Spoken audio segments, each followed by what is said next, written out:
আসসালামু আলাইকুম। আপনাদেরকে রোজেস রান্নাঘরে স্বাগতম। আজকে একটি নতুন শীতকালীন সবজি ভাজি করার জন্য চলে আসলাম একটা রেসিপি দেখানোর জন্য। এটা আমার মার হাতের রেসিপি। আজকে ফুলকপি, আলু, সিম দিয়ে একটা ভাজি হবে। এই যে পেঁয়াজ আর কাঁচামরিচ নিয়ে আসলাম। পেঁয়াজটা ছুলিয়ে নিয়েছিলাম। এখন একটু ভাজির জন্য একটু করে কিউব কিউব করে কেটে নেব। আর হচ্ছে গিয়ে কাঁচামরিচ হচ্ছে জাস্ট অনলি 2 পিস করে নেব। তো আমি চপিং বোর্ডে সুন্দর করে কেটে নিচ্ছিলাম আর ভাবছিলাম যে আপনারা কিভাবে এই সবজিটা রান্না করতে খুব পছন্দ করেন ভাজিটা। তো আপনারা অবশ্যই জানাবেন আপনারা কে কীভাবে এই শীতকালীন ভাজিটা খেতে পছন্দ করেন। আমার কাছে তো এটা খুবই ভালো লাগে, কারণ হচ্ছে আমি দেখতাম আমার মা হচ্ছে আমাদের ছোটোবেলায় এইভাবে ভাজি করে আমাদেরকে সকালে পরোটা দিয়ে, গরম গরম পরোটা, ঘি ভাজা পরোটা দিয়ে খেতে দিত।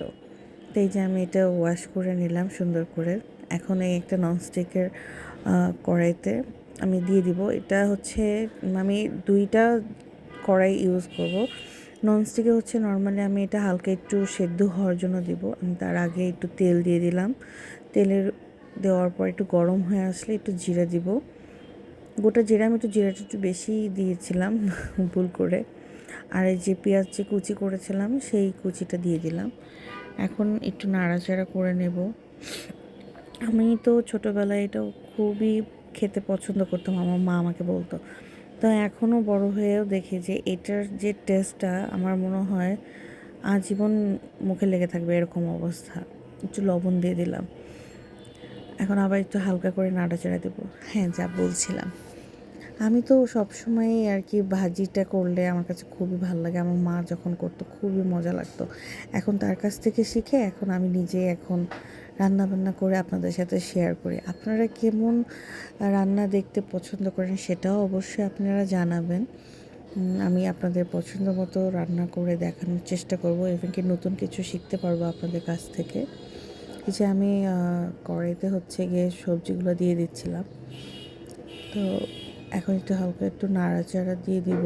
হালকা একটু নাড়াচাড়া দিয়ে ঢাকনা দিয়ে ঢেকে দিব 10-15 মিনিটের জন্য। এতে করে সাথে কাঁচামরিচ দিয়ে দিচ্ছি, 2 পিস করা ছিল। তো এখন একটু নাড়াচাড়া দিয়ে দিই, তারপরে ঢাকনা দিয়ে দিচ্ছি। তো ঢাকনা দিতে দেওয়ার পরে যে যতক্ষণ 10 মিনিট লাগবে সেটার ফাঁকে আমি হচ্ছে গিয়ে আপনাদের সাথে একটু গল্প টল্প করে নেই। আমি তো নর্মালি সবসময় রান্নাবান্না নিয়ে আপনাদের সাথে দেখানো নিয়ে ব্যস্ত থাকি। তো শীতকালে আপনারা কে কেমন ঘুরেছেন, কোথায় গিয়েছেন, কি খেলেন সেগুলোও জানাবেন। শীতকালীন সবজি কী কী খেলেন আপনারা, আমরা কি খেলাম সেটাও আপনাদের সাথে শেয়ার করব। এই যেমন ধরুন আজকে আপনাদের সাথে এই যে ফুলকপি দিয়ে বা আলু দিয়ে সিম দিয়ে ভাজি, শীতকালীন ভাজি এটা। তো আমি ওইটা হচ্ছে ননস্টিকের কড়াইতে হচ্ছে গিয়ে দিয়েছিলাম। তো মনে হচ্ছিলো যে একটু বেশি হয়ে গেছে সবজিগুলো, তো আমি আবার কড়াইতে শিফট করে নিলাম।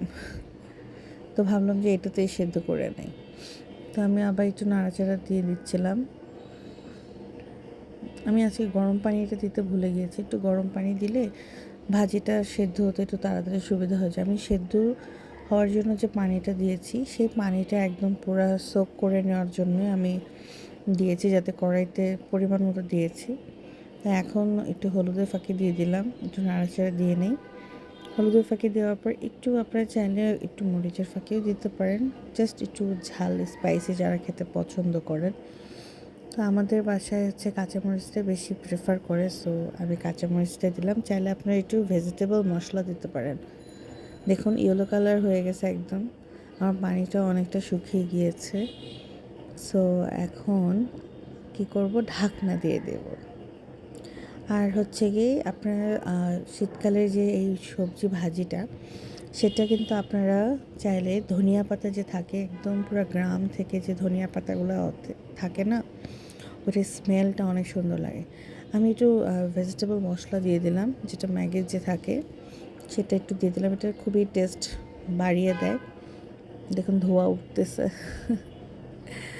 তো আমি তো গ্রামের বাড়িতে গেলে বেশিরভাগই আমার কাছে শীতকালীন সবজি টবজি খেতে পছন্দই করি। ঢাকায় তো তেমন ওরকম স্বাদ পাওয়া যায় না। এই যে আমি ধনিয়া পাতাগুলো খুব সুন্দর কচি কচি একদম দেখতে গ্রিন গ্রিন। আমি কুচি কুচি করে নিচ্ছিলাম, ধুয়ে কুচি কুচি করে নিয়েছি। এখন হচ্ছে গিয়ে একটু দিয়ে দিব। আমি আপনাদের সাথে সব কিছুই দেখানোর ট্রাই করি, কারণ আপনাদের সাথে শেয়ার করলে ধরেন আমার নিজের কাছে অনেক ভালো লাগে। তো আপনাদের কেমন লাগে সেটা অবশ্যই জানাবেন। এটা বিভিন্নভাবে ভাজি করা যায়। এটা অনেকে একটু চিংড়ি মাছ যে থাকে, চিংড়ি মাছটা সুন্দর একটু তেলে নাড়াচাড়া দিয়ে এই সবজিটা রান্না করলে আরও বেশি স্বাদ লাগে। তো আমি এমনি নর্মালি খেতে পছন্দ করি। আমাদের বাসায় বেশিরভাগই হচ্ছে একটু হালকা একটু স্পাইসি, আবার একটু স্মোকি স্মেল থাকলে ভাজিটা খেতে খুব পছন্দ করে।